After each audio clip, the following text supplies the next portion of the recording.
your host, Ashley Little, as she welcomes her guest to the table. Welcome to Creating Your Seat at the Table. I am your host, Ashley Little. A little bit about myself: corporate professional by day, entrepreneur by night, CEO and founder of Ashley Little Enterprises, LLC, 5-time best-selling author, owner and creator of Creative Broadcasting, and founder and owner of Talk Radio and TV Network, LLC.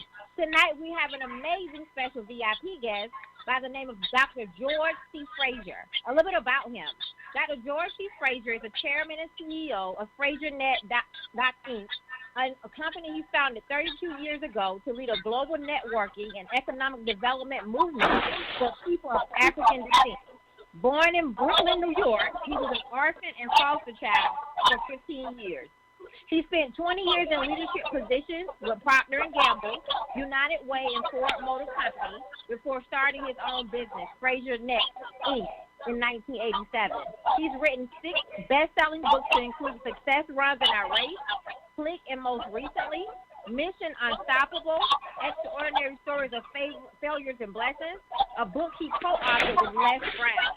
Upscale magazine named him one of the top 50 power brokers in Black America, and Black Enterprise magazine called him Black America's #1 networker and featured him on its cover.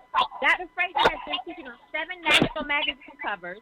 He has received over 350 awards and citations to include induction into the Minority Business Hall of Fame and Museum, 3 honorary doctorates, a chaplaincy, and an ambassadorship.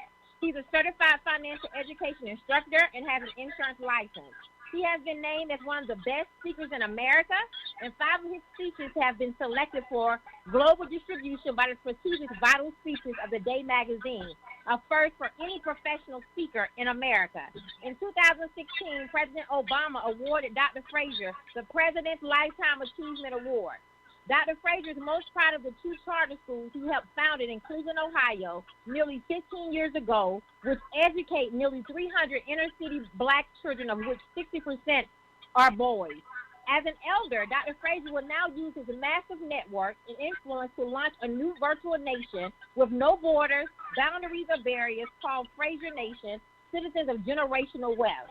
The goal is to mobilize and unify people of African descent around effective networking, business development, training, and coaching. He will also join the fight for financial literacy in Black America. His organization has already launched the WINS, Wealth Building Centers and Curriculum. Over the next decade, thousands of new and well-equipped faith-based WINS centers will be open free of charge to all those who want to teach and learn the basis of wealth creation and management, and over 1 million Black people and allies will be citizens of Fraser Nation. He's been married to Nora Jean for 46 years and has 2 sons and 3 granddaughters. Welcome to the table, the amazing Dr. George C. Fraser. Well, you did that perfectly. Thank you very much. I appreciate it. Very well done. Thank you, sir. Thank you. I appreciate it. It's good to be on. And thank you for all the great work that you're doing. Thank you, sir. And I am humbled to have you at the table tonight. So would you please share with our listeners about your amazing journey? Repeat that again. What is the mission? Is that what you asked? Yes. Please share with our listeners more about your journey. Okay. Well, you sort of laid it out right there. But you know, my journey at 75 years old is never ending, and it will end when I end. But the 3 major initiatives that you articulated in my bio is what I have spent 40 years of my life working on, and will complete when I'm put in a wooden box somewhere. So, you know, putting on the Power Networking Conference down in its 19th year, named by Forbes magazine as one of the top 5 conferences in America not to be missed, is a gathering of like-minded people, of top Black professionals, business owners, community leaders, who share in the vision of building a nation and educating our people in the area of financial illiteracy. We are the most financially illiterate race of people in the world, not only in the continental United States, but wherever black people are dispersed. Even after 400 years of being in America, we are at the bottom of every single economic statistic that matters in America. And the wealth gap over the last 50 years have grown even wider. That is a testimony to what we don't know and basically what we should know. And an initiative, a system, has to be implemented to raise the level of financial literacy in the black community if we are to have any kind of chance over the next 100 years to close the widening wealth gap between blacks and whites in America. So I've committed my life to doing that work and creating a system through the WINS Wealth Building Centers and curriculum to make sure that they are embedded and enculturated and installed in our faith-based community, beginning with the black church, obviously, because the black church is the most historically the most trusted, the most respected, the most loved, and the most participated institution / business in America. And so if you're serious about educating black people about money, the proper management of accumulated wealth, the importance of real estate, the importance of business ownership, and the importance of proper insurance, in its essence, that's what our curriculum is about. You really have to start in the black church, and sermons along with formal classroom education has to be preached and taught and evangelized really for the next 5 generations. So that's the importance of that work. And right now we've got about 60,000 brothers and sisters available to them, the WINS Wealth Building Center and curriculum. There are about 85,000 black churches in America. About 10,000 of them have wealth ministries. I've spoken in about 120 of those wealth ministries over the years, and they absolutely needed to be upgraded, to be improved. And the certifications of the people teaching in those wealth ministries need to be better. So that's what we're working on, and it's a lifelong commitment that will have to be passed on. The baton will have to be passed on to Generation X, Y, Z, and Generation Alpha. That's the children of the millennials. They have been named Generation Alpha. So that's the WINS work. It is not easy. It will require a tremendous amount of social capital and intellectual capital and human capital to move the needle when it comes to the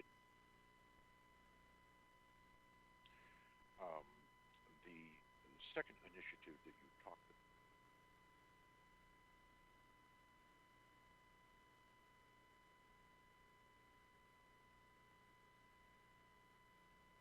Amos Wilson, if you're not familiar with them, if your audience is not familiar with them, you need to YouTube Dr. Amos Wilson and watch every video that he has spoken on.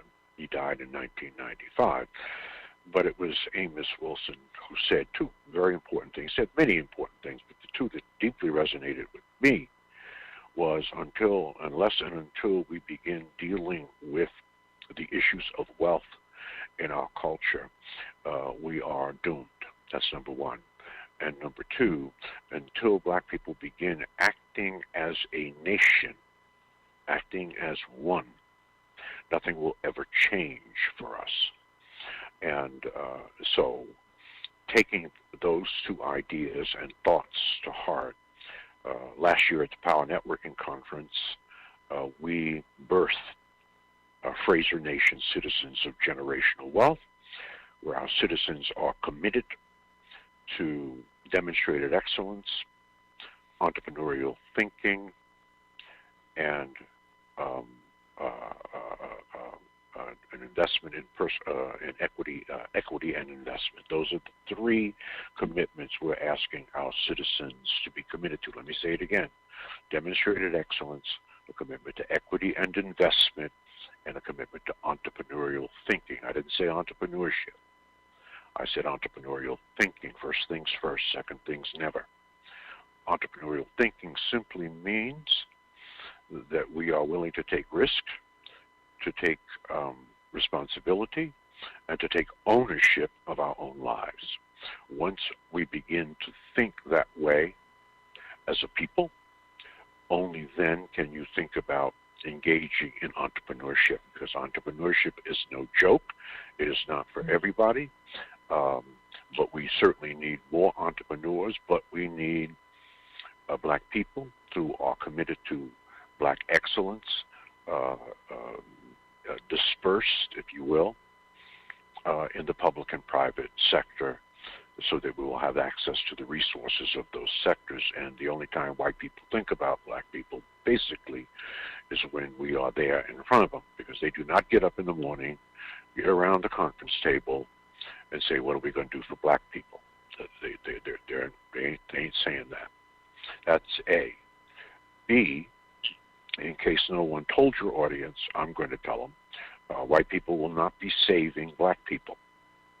White people are not even thinking about black people. Do you know who white people are thinking about, Ashley? Tell us, Dr. Fraser. They're thinking about white people. That's who they're thinking about. They're thinking about their husbands, their wives, their children, their schools, their businesses, and their neighborhoods. They ain't thinking about you. Asians ain't thinking about us, right? They're thinking about Asians. And the only time they think about us is when they open up an Asian restaurant in an urban neighborhood. In fact, if you go into an Asian restaurant in an urban neighborhood, and let's say 4 brothers waiting on you, leave. That's not a real Asian restaurant, because Asians do not employ black people.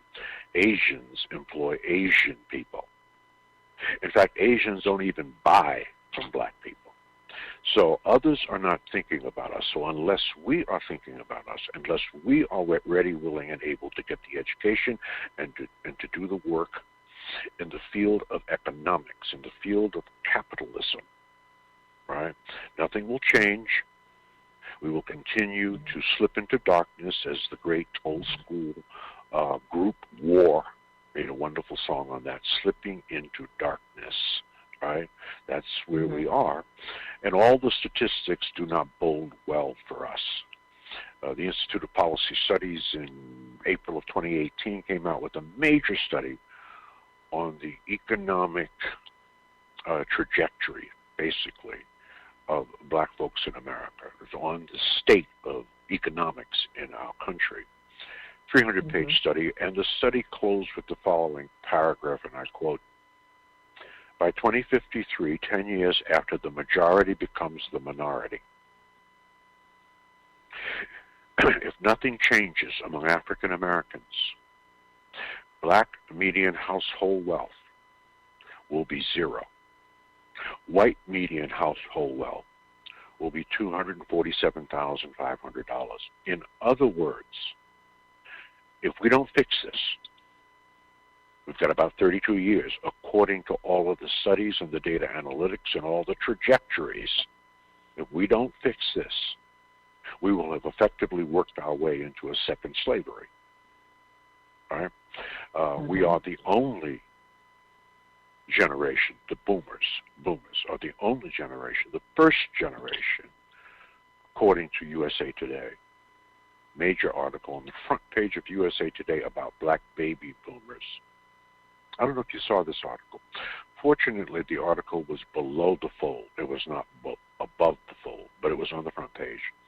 And the article simply said, African American baby boomers will be the first generation of Africans in America to raise another generation of Africans in America that will not do better than them. So in the 400-year history of our people, we are the only generation to raise another generation that will be worse off. So fundamentally, we need our asses kicked, all right? Count me out of that. I will not participate in that egregious statistic.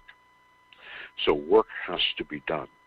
The economic wealth gap has to be closed. We are fundamentally boomers, too old, quite frankly. The youngest baby boomer is 55. The oldest baby boomer is 75. I'm 75. All right? So we're lucky, if the youngest baby boomer has another 30 years, right, that would put him at 80. But we know that the average black man dies at 67 and a half, so it's not likely. It might be possible with new medicine and so forth, but still, that is not enough to close the wealth gap between blacks and whites in America. That will take about 5 generations or about 100 years, right? So here is the conundrum. Here is the challenge.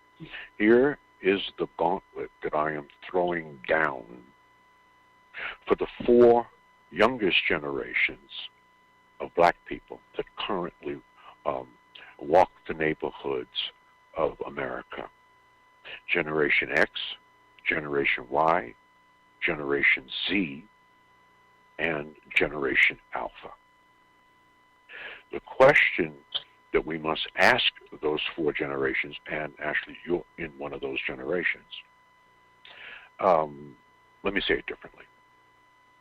We are all drinking from wells that we did not dig, to include the 4 generations that I just talked about. Let me say it again. We are all drinking from wells that we did not dig, that we're all standing on the shoulders of giants. Right? And if in fact we are standing on the shoulders of giants and we're drinking from wells that we did not dig, work that we did not do, that our forefathers and ancestors did, the question that we have to ask ourselves is, are we worthy of that legacy? Are black people worthy of a 250-year fight for freedom? 12 generations from 1619 to 1864, almost 250 years. And the legacy of those 12 generations, their legacy is their fight for freedom and freeing us. And we read about them, we make movies about them, we write books about them, we celebrate the Frederick Douglasses and the Nat Turners and the Harriet Tubmans. What a legacy. We are still talking about them 150 years later, right? So that was that legacy, 1864 to 1964. What a legacy. The next legacy took 100 years, and that took 5 generations. And that was the fight for civil rights, voting rights, and public access. That began in 1864, the moment we became free, and in 1964, we achieved civil rights.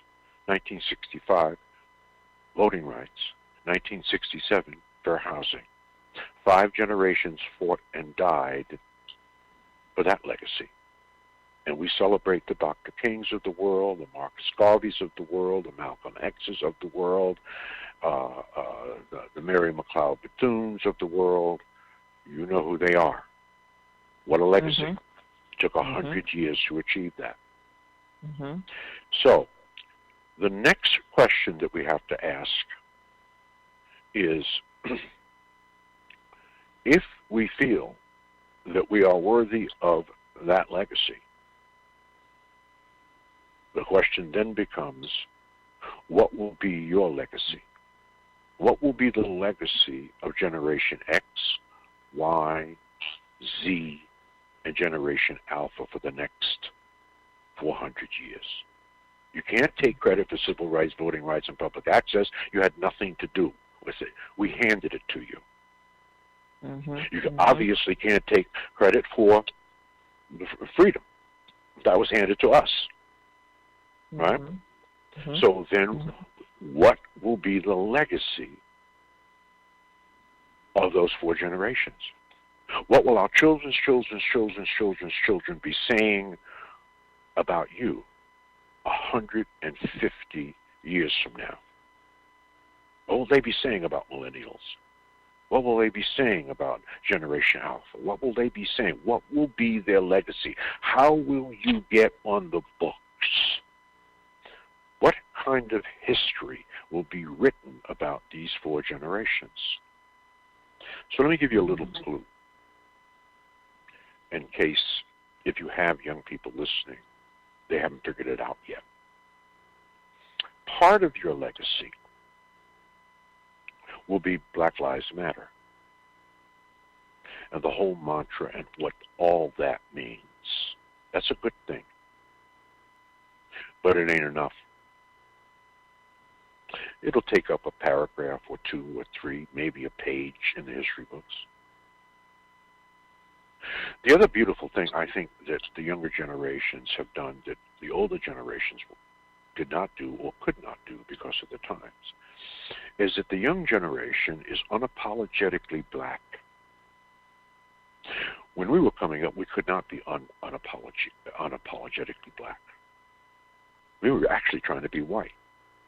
We were trying to integrate and assimilate and to be like the dominant culture, right?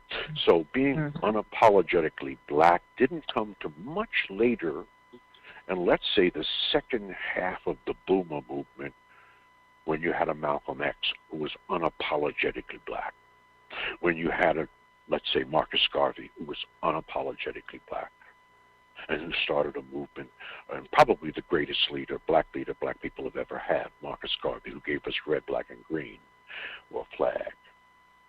All right? So, I think that XYZ and Generation Alpha have but one thing to accomplish that will put them in the history books, and that is economics. That economics must become the new black power. And boomers do not have enough time because it will take 100 years to close that gap. We will lead the way. We will establish a blueprint, right? We will be sort of the GPS for those 4 generations. But to actually get it done will take another 4 generations. Well, tag, you're it. You're up. That must be your legacy. There really isn't anything else of significance that we have to achieve. Now, this is easy to say, difficult to do. So, Fraser Nation is simply a system and a blueprint for you. WINS, Wealth Building Centers and Curriculum, is a blueprint and a system. We will get it started. We will seed it. We'll establish the constitutional foundation for it. And if you know anything about Fraser Nation, you know that we have our own constitution, 14 articles. We have our own Declaration of Interdependence, not independence. That's white folk, right? And we have our own preamble, and we have our own flag.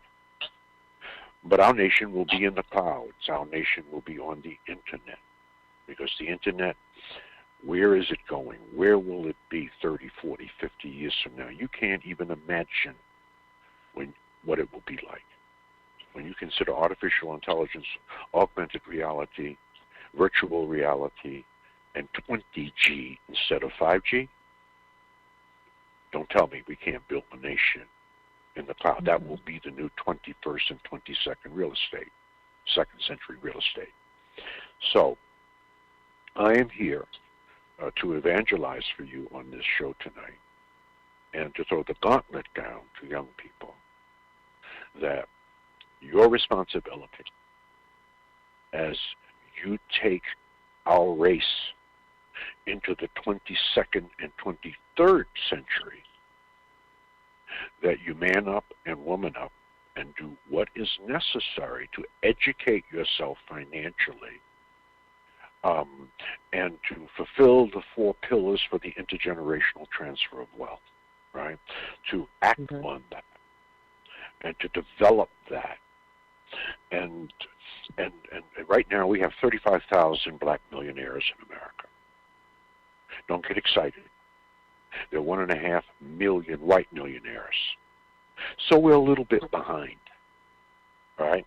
So over the next 100 years, it would be nice to know when I get back here, right, in about 100, 150 years, or if I'm watching you from heaven, that instead of being 35,000 black millionaires, that there are 1 million black millionaires. Now, understand, white folks ain't standing still, so once we get to 1 million black millionaires, they'll probably be at 4 million, right? But we got to have a goal. We've got to take it from 35,000 to 1 million. You got 100 years to do it. But most importantly,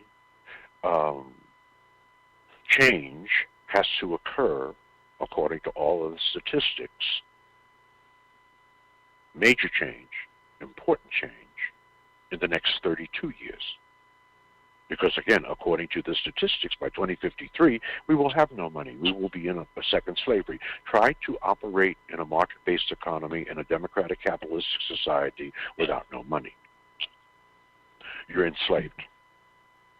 So that's what I want to throw out there for our brothers and sisters to think about and to understand and to come to grips with and to get serious about economics, capitalism, money, right? And to understand the proper management of accumulated wealth. This is one of the 4 pillars, the proper management of accumulated wealth, so that we can stop reading about these young athletes and entertainers that earn $100 million in their career, and by the time they retire, they're within 5 years, they're either broke or in bankruptcy. That's the improper management of accumulated wealth. The 2.2 million black household worth $400,000 or more, most of that's tied up in real estate, and 35,000 black millionaires. Is that wealth being properly managed? The answer would be held to the no, or we would be having this conversation and we would not have gone backwards in the last 50 years economically. Lots of reasons for it, but the fact of the matter is we've gone backwards, right? So proper management of accumulated wealth. What is the second? Real estate. What's the first thing God gave Adam? Real estate. What's the first thing God gave Isaac? Real estate, real estate, real estate. We came over here on the Mayflower, and we own the fewest number of homes per capita of any cultural group in this country. Lots of reasons for it, but that was then, and this is now. Real estate. What's the third? Business ownership. Business ownership. All right? Again, we came over here on the Mayflower, and we own the fewest number of businesses per capita of any cultural group in this country. 97% of black people are employed. A huge chunk of that is in the public sector, in state, local, and federal government. So, as our parents taught us many years ago as boomers, we have to get a good education and get a good job. That's what they wanted us to do. Now, that seems sort of ridiculous now, but it was actually the right mantra at that time, because our parents in the early 1900s couldn't get a good education and get a good job. All right? So what did they want for their children? To get a good education and to get a good job. And that's exactly what we did. All right? We moved beyond high school. A larger percentage of us went to college than ever before. Racism is still, of course, as persistent as it has been, certainly over the last 30 or 40 or 50 years. So, that's what we have to make sure that you understand, that your mantra has to be get a good education and create a job. Create a job for yourself, create a job for your children, and if God gives you the power and the glory, create working jobs for our people. All right? Because right now, and by the end of the 21st century, black people must become the number one employer of their own people. And by the way, every immigrant group understands that, but black people. Jews are the number one employer of Jews. Asians are the number one employer of Asians. East Indians are the number one employer of East Indians. Arabs are the number one employer of Arabs. We are the only ones that are not the number one employer of their own people. By the end of the 21st century, that has to change, because creating employment for your own people is the only way to raise up the poor. And that's what we must do. Now, so we need significantly more entrepreneurs who are beyond a single employed entrepreneur. In other words, you know of the 2.5 million black-owned businesses in America, 2.4 million of those businesses are single employer. We basically just employ ourselves, all right? A very small percentage of our businesses employ more than 5 people. Very small percentage. About 100,000 black businesses employ more than themselves. So we must fix that. So we must have larger businesses, which means we must have systems, not businesses. See, if you don't have a system and you're in business, you're not really in business. I don't know what business you're in, but without a system, right, that can be, that is duplicatable, right, that is scalable, right, that is done by processes and procedures, you don't really have a business in America. I mean, you're self-employed, but a serious business that will employ people and make you millions of dollars, you can't do that by yourself. No, you cannot. I don't know of a brother or sister, or actually any business, where it is a single person and they have a business making $1 million. I don't know. I haven't met that business. Now, I know plenty of brothers and sisters that have small businesses, 3, 4, 5 people working for them, making more than $1 million. So, creating working jobs for our people is critically important. Moving us from 97% of employed, we're 90% of us employed, to more of us being, developing businesses that employ our people, making millions, and giving back to the community. All right? Because money is the mother's milk of all ideas. Money is the mother's milk of all great ideas. And without money, all you have is a great damn idea. You don't have anything else without money. So economics must become the new black power. That must be brought to fruition by Generation X, Y, Z, Generation Alpha, which is, again, the children of the millennials, and there will be other generations, right? So we're running out of time. Baby boomers are running out of time, right? And the job can't get done in the time that we have left. It can get started. It can be designed. It could be a blueprint. But the completion of that vision, the completion of that task, has to be done by you. That's the cold, hard reality.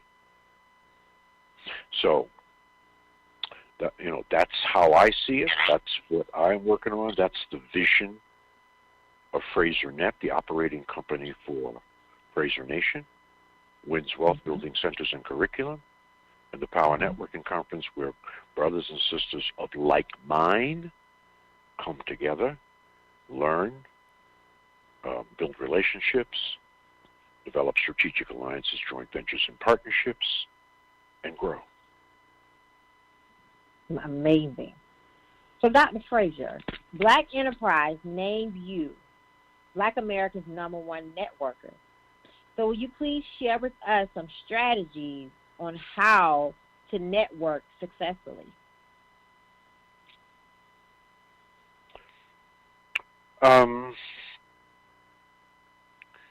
We could spend 3 hours on that. Let me answer that question by giving you some solutions. Mm-hmm. But I'll frame the solutions to pivot on your question, Mm-hmm. and that is business is about relationships. Without relationships, you have no business. Without relationships, you have no business being in business. In fact, the business you're really in is in the business of building relationships. This is why understanding the power and importance of building relationships or effectively networking is the key. It's the key. Relationships, relationships, relationships. Attached to building relationships is another skill that one has to develop because it is not natural, and that is emotional intelligence. Emotional intelligence, EQ. You have to have a decent IQ. In other words, you have to be smart to thrive, generally speaking, and you have to have good emotional intelligence. Emotional intelligence, what is that? It is the management of your 5 most important emotions and using the management of those emotions in the cultivation and the development of relationships at work, at home, and in the community. A high EQ. Now, with a race of people, and you know there are only 3 races in the world. There's African, or black. There's Caucasian, or white. And then there are Asians. Asians is the largest race in the world, 4.5 billion. And variations on the Asian theme. So you put Indians, East Indians in that, you put Japanese, and all the Asians dispersed throughout the world. That's the largest race in America. The second largest race are Africans, 1.6 billion. The third largest race is white folk, 1 billion. Of the $400 trillion of annual wealth generated globally, white folks, the smallest in number, control the overwhelming majority of that wealth. Asians are second, and we control the second largest race on the planet, the smallest percentage of that wealth. And by the way, we're God's first people. In other words, we were here first. We built the first great civilizations. All right?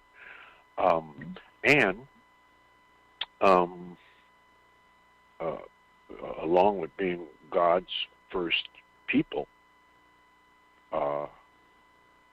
we are really, I think, special. I think we're special in a lot of ways, except for this way that we're talking about. We're not special in the area of money and economics. We're special in other ways. All right. Let me unfold what I'm talking about. There are 1 billion white people. There's a sector of those white people, our Jewish brothers and sisters. They're white, but they're Jewish. And there are only 15 million Jews in the entire world. Did you know that? Only 15 million. That's it. There are 1.6 billion Africans, but 15 million Jews. Jews have the highest household income of any, let's call it, religious group in the entire world, at about $75,000 per household. So they're the wealthiest per capita. They also control, with just 15 million, a significant amount of the $4 trillion of wealth that's generated annually. So there's a giftedness, I believe, with Jewish people. and it focuses on what they focus on, economics. And somehow or another, when the line was in front of God around economic savvy and prowess, we must have been in the back of the line. Because if 1.6 billion Africans have less wealth than 15 million Jews, and we were here first, there's something wrong with that picture. It's either something we don't understand or something we haven't focused on, because it wasn't like, we were not enslaved for 7,000 years. We were enslaved for 400 years. All right? So if you look at the continuum of, let's call it, black civilization, if you had a chart, all right, and it was 8 feet long of our progress and our development as a people, 7.5 feet of that chart would show you what we have contributed to civilization on a positive level, and only 1/2 a foot on that chart would articulate the small 400 years of slavery. All right? So we only, we actually weren't enslaved for 400 years. We were enslaved for 250 years, and then another 100 years of Jim Crow and black codes and that kind of thing. So somehow or another, we have fallen way behind when it comes to the understanding of money and the economics and the leveraging of that money. That has to change. And as Amos Wilson said, Dr. Amos Wilson in 1994, unless that changes, essentially it will threaten the survival of our race. Now, by the way, this problem is not just in America. I've been to Africa 31 times. It's all over the Pan-African diaspora. So that has to be fixed. Now, let me get back to relationships. So what I said is we have to develop relationship building skills and have it compatible with our emotional intelligence, right? Mm-hmm. This is a big task because we are deeply wounded people. Let me say it differently. Fundamentally, we are out of our right minds. Let me just say that when you go through the psychological holocaust of African Americans that we have gone through, and the psychological holocaust that sub-Saharan Africa had gone through, colonialism, right? It really, really puts you into, let us call it a psychological turmoil. So this is again, these are easy things to say, very difficult things to do. And when you have a people that are not in their right mind, and we're not in our right mind, I refuse to believe that the things that we are witnessing and the state of our economic condition and our psychological condition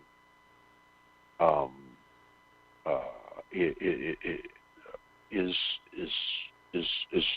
what it should be. We must be crazy. Mm-hmm. How do we explain this? So there's some subconscious or dysfunction there. There's something wrong with our thinking. And I think it has been impacted by all that I said before. That also impacts our ability, A, to trust each other and to do business with each other and to network effectively with each other. To build strategic alliances, joint ventures, and partnerships which are based on trust, and this is how you grow and scale a business. Somehow or another, we're missing that. Other cultures can do that. We tend to fall behind in that area. So that severely impacts our ability to effectively network. Mm-hmm. So we have to work on that. This is why your question is important. Yes, sir. There's a talk that I give. There's a talk that I give called "The 7 Biggest Mistakes We Make When Networking," that will destroy your business and ruin your reputation. And the 7th biggest mistake,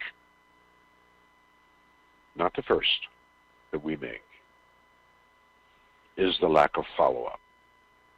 Mm-hmm. Follow-up. For some strange reason, Negroes will not follow up. Mm-hmm.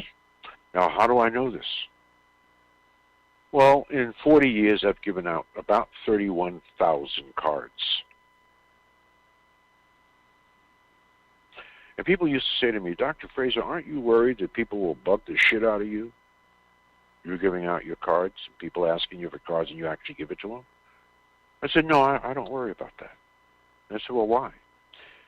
Because my 40 years of experience has taught me that 99.9999% of black people will never, ever, ever follow up. I give my card, and I just sort of laughed to myself. I will never hear from that Negro. They don't follow up. And the follow-up is critical because the fortune is in the follow-up. Now, white people follow up at a significantly higher percentage than black people, but we won't follow up. Now, there are lots of reasons people don't follow up on things, but that's a problem. So for those brothers and sisters who are listening out here, so if you get a card, you ask someone for a card, follow up. But don't follow up and ask somebody for something. You know, don't get a business card and then follow up and say, can you donate $100 to my charity? Follow up to cultivate, nurture, and to build a relationship. So for the few that do follow up, they do not follow up in the right kind of way. Right? So that would be one of the biggest mistakes that we make when networking. The number one mistake, so we'll jump from 7 to number 1. The biggest mistake that most people make when networking is they network to get something. That's wrong. You network to give. And as you give, you get. You ain't giving, you ain't getting. If you have nothing, it's because you've given nothing. That you cannot take out of life that which you have not put into life. So we're networking the wrong way. So I will tell anybody, give until it hurts, and then give until it feels good. All right? So you network to give. You network to serve. You network to cultivate and nurture and develop relationships, and you don't do that effectively by meeting someone and begging them for something and asking them for something maybe they can't even give you. In fact, it's one of the principles of networking is never ask someone for something they cannot give you. That's right. All right. So I told you the number one mistake most of us are networking to get as opposed to give. The number 7 mistake is we just don't follow up. And the fortune is in the follow-up. So those I are know the two spectrums. I know our listeners have been getting some amazing nuggets tonight with Dr. George C. Fraser, which is why we need to be at your Power Networking Conference, which is coming up this year. So tell us about it, how we can attend, how we can buy tickets, how we can be there. Well, the Power Networking Conference is a different kind of conference. It is not for everybody. It is for those who share in this vision that we're talking about tonight. That's really what it's for.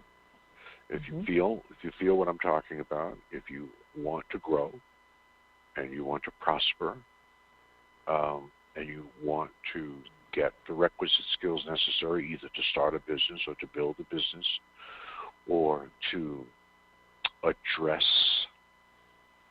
mediocrity in your life. Because if you're black and mediocre, you better leave in America. If you're black and mediocre in America, you better leave because you're going to be marginalized. You're ultimately going to be destroyed. We cannot be mediocre. Only white people can be mediocre. All right? We can't be mediocre. I don't know what your parents told you, but my parents told me 60 years ago that you're going to have to be twice as good to get half as much because, again, if you're black and mediocre in America, you better leave. You're going to be marginalized. So if a person is chasing excellence, want to know what are the core values around excellence, what are the strategies and tactics around excellence, how does one comport themselves to physically articulate excellence, the Power Networking Conference is a place that you need to be because you're going to be around, you're going to be immersed in an environment where you will see and hear and touch and meet and network with black excellence. That's what it's about. So that's the kind of person, whether you are a millennial or whether you're a baby boomer. Those are the kinds of people we want to come to the conference and ultimately become citizens of our nation and participate in financial education. And I'm not saying that all black people are financially literate. That is not true. Just most black people. Just most. So if you want to learn the skills necessary to take you and take your crew and take your family, if that's what it is, to the next level, that's the Power Networking Conference is the place to be. Now, we're no new kids on the block, as you well know. We're 19 years old. And Forbes magazine named us as one of the top 5 conferences in America not to be missed. And not one of the top 5 black conferences, one of the top 5 of all conferences not to be missed. So we are very proud of the product that we put out there. And it's a totally immersive experience. I mean, it starts at 7 in the morning and ends at midnight. And we're the only conference where there are officially no breaks. We do not break. There's continuous workshops currently going on, Power Talks, which is our version of the TED Talk, and all kinds of town hall meetings and power interviews, and you meet, some just incredible people. Dr. Boyce Watkins will be with us this year, and Dr. Julius Garvey, the son of Marcus Garvey, will be with us this year as well. So if people are interested, all they need to do is go right to the Power Networking Conference website. That's what it is, powernetworkingconference.com, powernetworkingconference.com. You can learn about the conference. You can register for the conference. There's a special offer on the site right now. And come. It's in Houston, Texas, July 8th through the 11th. All are welcome. We really, really want millennials and Generation X, Y, and Z there because we're going to continue to say what I just told you. All right? And that is we need those generations working on economic development and wealth creation. And that must become the legacy of those generations. It will not be our legacy. Will not be baby boomers' legacy. But again, we will be the GPS. We'll lay the blueprint just as our forefathers and ancestors laid the groundwork for us, right? And then we took what they did, right? And we took it to the next level, and then to the next level, right? So that responsibility will fall on those 4 generations, right? And those who come to the conference will learn more about how that works. They'll connect the dots. They'll be trained. They'll connect with the right people that have the right resources, that are ready, willing, and able to coach them and to mentor them, right? To nurture them and to help all of us get to where we need to go. Because we have to do it. We are in an existential crisis. I don't mean to sound overdramatic about it, but black people are in an existential crisis because we are in a pandemic of financial illiteracy. All right? And without it, it threatens our biological survival. You cannot survive in this country without money. Period. End of sentence. All right. So we have some time. Not going to happen tomorrow. And there are, 60 million, 70 million of X, Ys, and Zs? So this, no, that's wrong. It's not. It's only 49 million black people in America. There are 70 million XY. That's why I saw that. But that includes white folk. So there are about 70, 80 million. I'm trying to remember the number, but it's a large number of young people, and we are 14% of the population of America. So times 14% is what the number we would be. So there's plenty of human capital. There's plenty of intellectual capital, right? A ton of energy, and a tremendous amount of legacy from which to pivot upon. It's not like we're starting from scratch, or you're starting from scratch or zero. Much has been done, and there are fights that you don't have to fight any longer. So it's no excuses. Now, what are your thoughts on that? I agree. We have to get out there and create our own jobs and create our own way and create our own legacies. It's so important to do that. And so everything that you have said tonight has definitely been amazing. And the nuggets that you have shared, I'm sure that myself as well as the audience have taken great value of this amazing conversation. And we do need to continue the legacy. So That's right. Definitely. That's right. It's legacy building time. And you don't build a legacy in 2 years. You build legacies over lifetimes, right? Intergenerationally. And our young people have to get on board with this. And there's some things holding them back.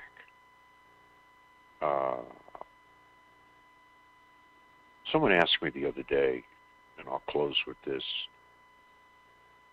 and I want to say this and still be loved. They asked me in a Q&A session, Dr. Fraser, what has happened to black people in the last 40 years? We've gone backwards. All the statistics, we've gone backwards. What has happened? So I said to them what I just said to you. I want to say the next thing and still be loved. And what I'm going to say to you is not the single reason, but it is a huge contributing factor over the last 40 years. last 2 generations, if you will. And I simply said to the audience, and of course you could hear a pin drop when I said it. I said, we changed when our music changed. Mm-hmm.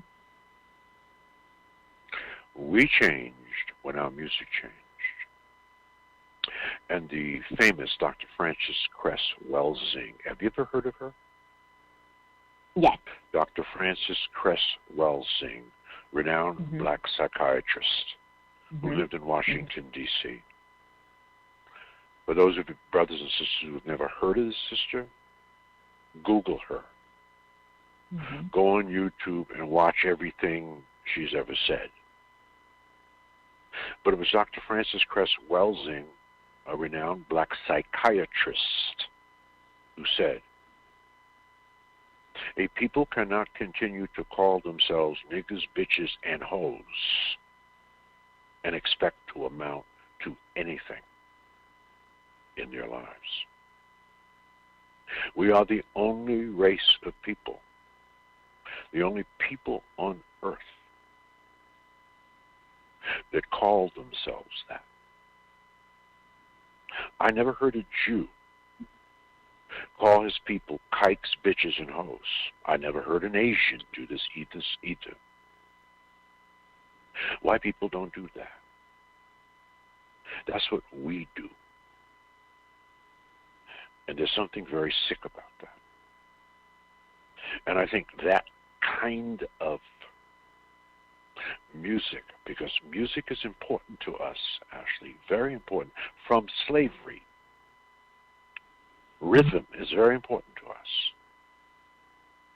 And when you pump that kind of stuff into the minds of young people, and they listen to that over and over and over for 40 years, you can't tell me that doesn't have an impact. It has an impact. Yeah. We changed when our music changed. That is not to say that all rap music is bad. There's some that is genius. Who's the brother who won the Pulitzer Prize for rap? The first one to win one, right? Oh boy, he's out of Chicago. You know, not Kanye. What's his name? Out of Chicago. No, he's a renowned rapper, and he's incredible. He's a conscious rapper, and I'll think of his name when I get off the phone. But right. So there's some incredible music, rap music. And Kendrick Lamar. Kendrick Lamar. Kendrick There Lamar. you go. That's who I'm talking about. That's exactly right. Kendrick Lamar. All right. So there's some incredible stuff, conscious stuff. All right. And then there is garbage, stuff that absolutely destroys our people. And that's, I believe, one of the areas that has infected, affected, and effected black progress. Not the only thing. We cannot put it all on that. But it is significant. That's how I see it as an elder.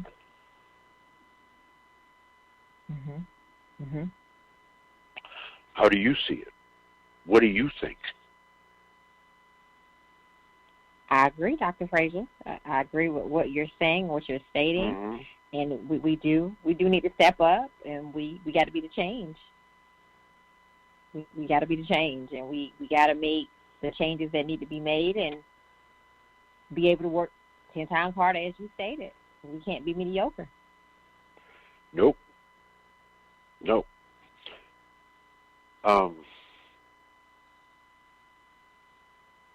Just a thought for all the brothers and sisters listening.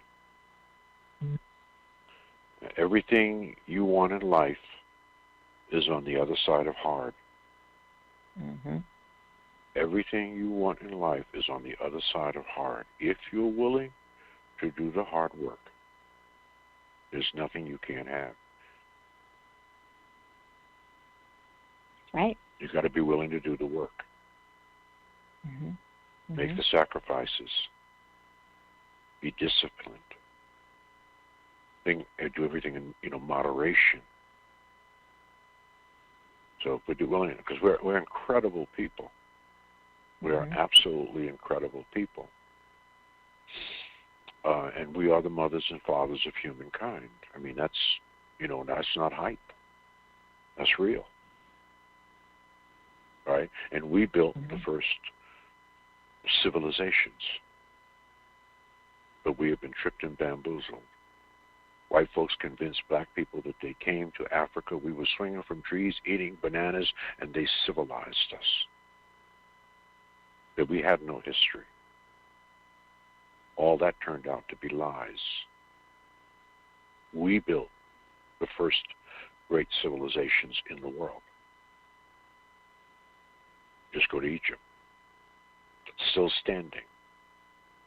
7,000 years later. You think the Empire State Building will be standing 7,000 years from now? I don't think so. The pyramids are still standing. All right? We built the first black civilization, or the first civilizations. So we civilized them. We were building pyramids, solving complex engineering problems when other cultures were living in caves, eating each other. But we have forgotten. And we have forgotten that we have forgotten. We absolutely do not know who we are. So when you don't know who you are, and you're not rooted in your own history, and you don't even care about it, I'm not talking about you, I'm talking about in general, you don't even care about your own history. I can't tell you how many Negroes I talk to say, shit, I ain't going no damn Africa. I ain't no African. I'm an American.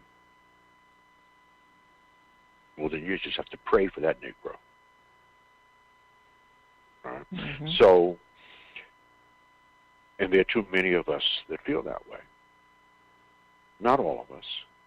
More of us are becoming woke and conscious about who we are. But there are too many who just ain't got a clue. Do not have a clue. And they're not interested.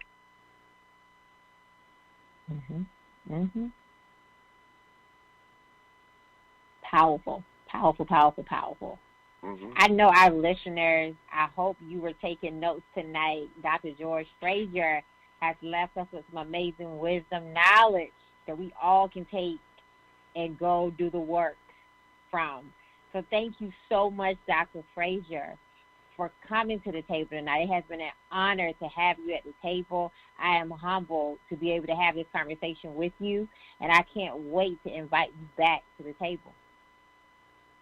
I appreciate it. Thank you so much for having me. It was a joy. And let's do this again at another time. Yes, sir. Yes, sir. Okay. And thank you again. Have a blessed day. You too. Okay. So I would like to give a special thanks to my intern, Sarah, from Tennessee State University, and my intern, Vontaria, from Winston-Salem State University. You all may follow me on Facebook at Ashley Little and on Instagram at _Ashley A. Little. Thank you. Thank you for tuning in to another episode of Creating Your Seat at the Table, where Ashley speaks with corporate professionals, celebrities, entrepreneurs, authors, and speakers who are transitioning or have transitioned to entrepreneurship.